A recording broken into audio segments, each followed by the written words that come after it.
Salut à tout le monde. Salut à tout le monde. J'ai salué tout le monde entier. Femmes, hommes, enfants, vieilles. Je vous salue tous. Avant de commencer le but de 6 heures, je vais invoquer mes ancêtres militants. Qu'ils me donnent une pensée normale, une parole normale. Et qu'ils me donnent le courage, la volonté, la paix du cœur, la santé, le bonheur, et qu'ils veillent sur toute l'Afrique entière. Je demande à ces ancêtres militants, parce que ce sont ces ancêtres ceux qui peuvent nous sauver, nous les Africains. Quand on vous parle des ancêtres, vous les Africains ignorants, les hypocrites africains, vous n'écoutez pas. Vous ne voulez pas entendre d'ancêtres. Ce que vous voulez entendre, c'est Jésus-Christ, c'est Mohamed. C'est de ça qu'on doit parler. Pensez-vous que ce sont ces deux livres importés qui peuvent nous sauver, nous les Africains? Cela est la première question. Et si une fois ce sont ces deux livres qui peuvent nous sauver, depuis que ces deux livres sont arrivés chez nous en Afrique, dites-moi, quels en sont les avantages? Les inconvénients, je peux vous les détailler. Mais les avantages, que celui qui a des avantages de ces deux livres depuis l'arrivée de ces religions importées, que la personne me fait part. Vous-même, vous pouvez le constater. Bien avant l'arrivée de ces livres, comment est-ce que les Africains vivaient? Ils vivaient en harmonie. Ils vivaient en pleine santé. Ils vivaient dans le bonheur. Mais depuis que ces livres sont arrivés, ces livres qui sont censés être des livres de Dieu, le malheur est en train de s'aimer du jour au lendemain en Afrique. Posez-vous des questions. Ce ne sont pas des livres qui sont arrivés avant-hier ou soit hier. Ce sont des livres qui sont arrivés depuis des années, depuis des siècles. Mais rien n'est arrangé, ni rien n'est fait en Afrique. Au contraire, les choses s'empirent. Posez-vous des questions. Est-ce que ces livres font que vous, les Africains, vous avanciez? Non, pas du tout. Les conséquences de ces livres en sont nombreuses. C'est trop. Nous ne pouvons plus supporter cela. Voilà. Nous ne pouvons plus supporter cela. Prenons les choses terre à terre. Ces livres vous enseignent que vos pratiques sont sataniques. Ces livres vous enseignent que vos coutumes ne sont pas bonnes, que votre tradition n'est pas la meilleure. Jusqu'à ce que vous refusez catégoriquement vos origines. Jusqu'à ce que vous importez les noms. Jusqu'à ce que vous importez tout. Tout ce qui vient de l'extérieur est meilleur. Mais tout ce qui vient de chez nous, c'est pas bon. Vous pensez que cette idée-là peut sauver l'Afrique? Le malheur qui est en train d'arriver actuellement, les maladies, les guerres, toutes choses qui arrivent chez nous en Afrique, c'est nous la chercher. C'est nous la chercher. À chaque fois vous criez Dieu, sauve-nous, Dieu sauve-nous. Dieu n'est pas comme nous les humains. Dieu est plus grand que nous. Nous sommes trop petits. Est-ce que vous comprenez ça? Nous sommes trop petits. Dieu nous a tout donné. Dieu n'a jamais dit à qui que ce soit de faire la guerre entre vous. Dieu n'a jamais dit de qui que ce soit de se tuer entre nous. Dieu n'a jamais dit ça. L'argent que vous parlez, Dieu n'a jamais créé l'argent pour nous. Quand tu es né avec tout. Le potentiel que tu en possèdes, c'est ça que tu dois développer pour te nourrir, pour faire ta mission principale et repartir. Mais voilà déjà que vous ne connaissez pas votre mission principale. Comment est-ce que cela va avancer? Vous voyez les choses. Beaucoup de gens me traitent d'ignorant, m'était daté, que je ne connais pas Dieu, je ne connais rien. Oui, c'est vrai. Étant donné qu'on ne peut pas se juger soi-même, il va falloir que les gens qui savent juger me disent. Mais je vous dis que Dieu seul peut nous juger. Mais la logique, c'est nous qui doit pratiquer la logique. C'est nous qui va emprunter la logique. La logique, c'est quoi? Toi, tu es né en Afrique. Tu es né d'une famille africaine. Tu es né dans une ethnie africaine. Tu es né avec une langue. Tu es né avec une coutume. Tu es né avec une culture. Tu es né avec des pratiques. Comment est-ce que après ta naissance, tu les tout cela, dire que c'est satanique? Est-ce que cela n'est pas logique? Vous brisez la logique. Si vous brisez la logique, ça c'est que vous êtes en train de rentrer dans l'obscurité. Vous êtes en train de rentrer dans l'obscurité. Étant donné que vous avez su à quel moment et en comment ces deux religions dites révélées sont venues chez nous en Afrique, à travers la colonisation, l'esclavagisme. Quand vous dites que Jésus est mort sur la croix pour nos péchés, quand vous dites que Jésus a versé son sang pour nos péchés, ok, Jésus a versé son sang pour ton péché, c'est ça. Et les ancêtres, tes ancêtres qu'ils ont cloués sur les croix, ce n'est pas une croix, des croix. Tes ancêtres qu'on a lapidés, ils ont lapidé lors de l'esclavage des milliers et des milliers d'ancêtres qu'on a tués. Les sangs se sont versés un peu partout dans le monde. Tu penses que tes ancêtres ont subi cela pour qui? C'est pour toi ou non? C'est toi qui vas te lever maintenant, s'asseoir sur les terres qu'ils t'ont léguées, dire que les pratiques, les respecter, c'est satanique parce qu'ils sont déjà morts. Jésus n'est-il pas mort? Les suscités qu'il parle, vous ne connaissez pas la valeur des sources. Je suis l'incarné des ancêtres méritants. Mon nom, c'est Pamade. Le nom qu'on m'a donné, Eli, qui est sur les papiers, ça c'est que ce nom, c'est mes parents qui m'ont donné parce qu'ils ne savent pas.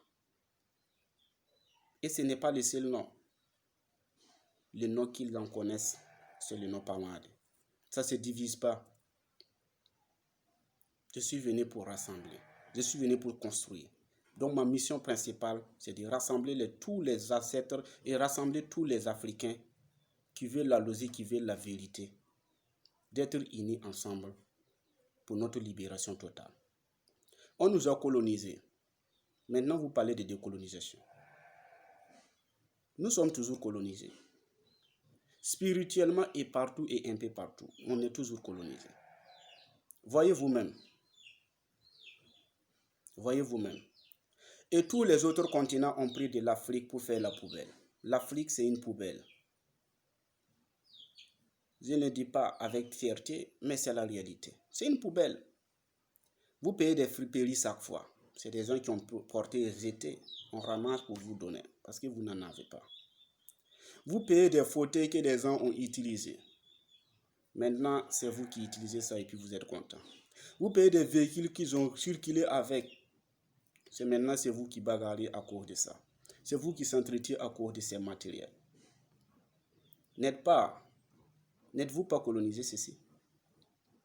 C'est une colonisation mentale, une colonisation spirituelle que vous devrez chercher à vous être décolonisé. Si une fois cette décolonisation ne vient pas, l'Afrique sera toujours courbée. Et je vous dis, vous êtes en train de sectionner. Vous êtes en train de découper les liens. Les religions importées sont venues en Afrique sur nous pour nous diviser. C'est ce qui se passe actuellement. Pour nous détruire, c'est ce qui se passe actuellement. Nous n'avons plus pitié de quelqu'un à cause de ces religions. Vous dites que les religions vous enseignent, vous éduquent, mais sur quel côté? C'est sur quel côté de ces églises ou soit de ces mosquées que nous gagnons une éducation parfaite? C'est sur quel côté? Moi, je ne vois pas. Si nos coutumes, si nos bases, nos pratiques, quand tu es là-bas, tu apprends une éducation parfaite. Le grand frère respecte le petit frère. Et vice-versa. N'en parlons pas de l'enfant et le papa. Et la mère. Les vieux et les vieilles. Nous les respectons. Quand tu nais, tu sais qui est qui. Tu sais qui dépasse qui. Ça, c'est la spiritualité africaine. Ça, c'est une éducation africaine. Base africaine. Vous voyez ça? Maintenant, vous adoptez les choses à l'envers. La solution qui est là pour la libération totale de l'Afrique, c'est le retour à la spiritualité africaine. Si une fois les gens ne reviennent pas en arrière pour l'Afrique, pour savoir qui ils sont, l'Afrique demeurera toujours dans la douleur, dans la pauvreté et dans la misère. On ne souhaite pas la misère, on ne souhaite pas le malheur. Mais le malheur et la misère sont dans nos portes. Nous-mêmes, nous le savons depuis un fort longtemps. Comment est-ce qu'un enfant peut insulter son papa, peut insulter sa mère, peut insulter celui qui le dépasse, peut insulter celui qui ne le dépasse pas? Comment est-ce que cela peut se produire en Afrique? Nous sommes des enfants. Mais je vous avais dit auparavant, un enfant chez nous en Afrique peut avoir 75 ans et un vieux chez nous peut avoir 20 ans. Je m'explique bien. Les enfants chez nous en Afrique, même si tu as une barre blanche, des cheveux blancs, si tu connais pas, si tu n'es pas un savant, si tu connais pas la spiritualité africaine, si tu ne connais pas la valeur des choses, tu n'es qu'un enfant. Parce que tu ne connais pas. Chez nous en Afrique, les vieux pères, ce sont les savants. Un enfant de 20 ans qui est un savant, qui connaît beaucoup de choses, c'est un vieux chez nous. Raison pour laquelle je dis qu'il y a des enfants de 75 ans et il y a des vieux de 20 ans. Si vous ne connaissez pas, demandez. Les jeunes sont là en train de tourner de gauche à droite. Qu'il n'y a pas de travail, qu'il n'y a pas à manger, qu'il n'y a pas l'argent. Cela n'est pas un problème d'abord. Les maladies, c'est chez nous en Afrique. Les accidents, c'est chez nous en Afrique. Les guerres, c'est chez nous en Afrique. Posez-vous la question, pourquoi c'est là? Pourquoi ce n'est pas dans tout le monde entier, mais c'est chez nous en Afrique que toutes choses se passent? Pourquoi? Demandez-vous et posez-vous la question. N'est-ce pas que les gens sont des ignorants? Les gens sont des ignorants. Pensez-vous que c'est là qui connaissent des dieux, c'est là qui connaissent Dieu, qui savent faire les choses parfaites, peuvent égaliser l'homosexualité? Depuis quand? Depuis que vous êtes né. Même si vous ne savez pas, vous constatez au moins. Dieu a créé les choses de deux. Il n'y a pas quelque chose qui est un dans cette vie. Si vous voulez remarquer, il n'y a pas. Les choses vont de deux. Il y a le bien et il y a le mal. Il y a le feu et il y a l'eau. Il y a la femme, il y a l'homme. Ainsi de suite. Les choses vont de deux. Vous dites que la spiritualité africaine est satanique. Oui. Peut-être vous avez raison. Mais je vous donne raison parce que c'est manque de connaissances. Vous êtes des ignorants. Raison pour laquelle je dis que vous avez raison. Quand on n'est pas ignorant et quand on sait, on ne va jamais dire ça. On ne va jamais prononcer ces mots. Amadou Hampâté Bâ a dit, celui qui sait qu'il ne sait pas saura. Mais vous refusez de savoir. Vous refusez d'accepter que vous ne savez pas. Raison pour laquelle vous ne pouvez pas savoir. Cherchez à savoir. Cherchez à connaître. Approfondissez les choses. Et vous allez voir que l'Afrique, c'est la plus meilleure continent du monde entier. C'est un continent de bonheur. Vous voyez ça? C'est de ça qu'on doit parler. Vous voyez le problème, c'est quoi? Nous n'avons pas voulu faire l'expansionnisme de notre culture, de notre coutume, de notre tradition. Non. Parce que c'est nous, Nous savons que chaque ethnie a ses pratiques ancestrales, a ses coutumes, a ses cultures. Pourquoi faire l'expansionnisme encore? Nous ne sommes pas des hypocrites. Est-ce que vous voyez? Les religions qui viennent pour faire l'expansionnisme, ce ne sont pas des vraies religions. On n'impose pas une religion à un autre peuple. On n'impose pas une religion d'un peuple à un autre peuple. Jamais. Ça ne se fait pas. Vous voyez ça? Quand les choses sont réelles, ça ne se discute pas. Ça se voit. Les hommes me demandent souvent que nous disons que nos ancêtres étaient puissants. Mais pourquoi l'arrivée des esclaves et de l'esclavagisme, ils n'ont pas pu empêcher cela? Je vais vous dire que nos ancêtres sont des anges qui ne veulent pas faire du mal à qui que ce soit. Vous comprenez? C'est des anges qui veulent changer l'idée des anges. Quand il y a une idée qui n'est pas la bonne, ils préfèrent te faire changer l'idée. Au lieu de te faire du mal. Ils savaient que ces envoyés occidentaux qui sont arrivés en Afrique, ils avaient des idées qui ne sont pas de meilleures idées. Mais ils voulaient les changer. Mais sachez qu'il y a eu des traîtres comme ce qui se passe actuellement en Afrique, chez nous, ici. Les traîtres qui sont toujours avec ces gens-là. Il y a eu des traîtres chez nous. Les Samouris Touré, c'était des traîtres. L'histoire même raconte cela. Il y a des traîtres qui ont collaboré avec ces blancs-là pour qu'ils puissent faire l'expansionnisme de leur coutume, de leur culture qui est le christianisme et l'islam chez nous en Afrique ici. Vous voyez cela. Je vous dis, l'éducation en Afrique doit être axée sur notre culture, sur notre histoire. Il faut aussi enseigner la mémoire de nos héros à nos enfants, aux futures générations. Il faut transmettre aux enfants les valeurs et les potentiels du continent. Si on ne fait pas cela, l'Afrique sera toujours en arrière, comme une queue de loup. Vous comprenez cela? Se mettre à jour dans la science et la technologie, tout ça c'est toujours loin. La meilleure solution qui est à côté, c'est le retour à la spiritualité africaine. Si tu ne sais pas, il faut demander. Repartez dans vos villages. Revenez dans vos origines.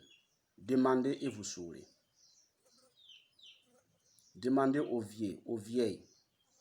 Ils vont vous expliquer comment c'est que la spiritualité africaine. Au lieu d'être de loin insulté, sans rien comprendre. C'est le message qu'ils avaient apporté à la jeunesse africaine. Que sans nos coutumes, sans notre culture, sans nos traditions, on n'ira nulle part. On sera toujours en arrière. On sera toujours dans la souffrance. On sera toujours dans le malheur. Prenez conscience et revenons en arrière. Là, nous allons savoir que l'Afrique est vraiment le berceau de l'humanité. Que nos ancêtres nous accompagnent.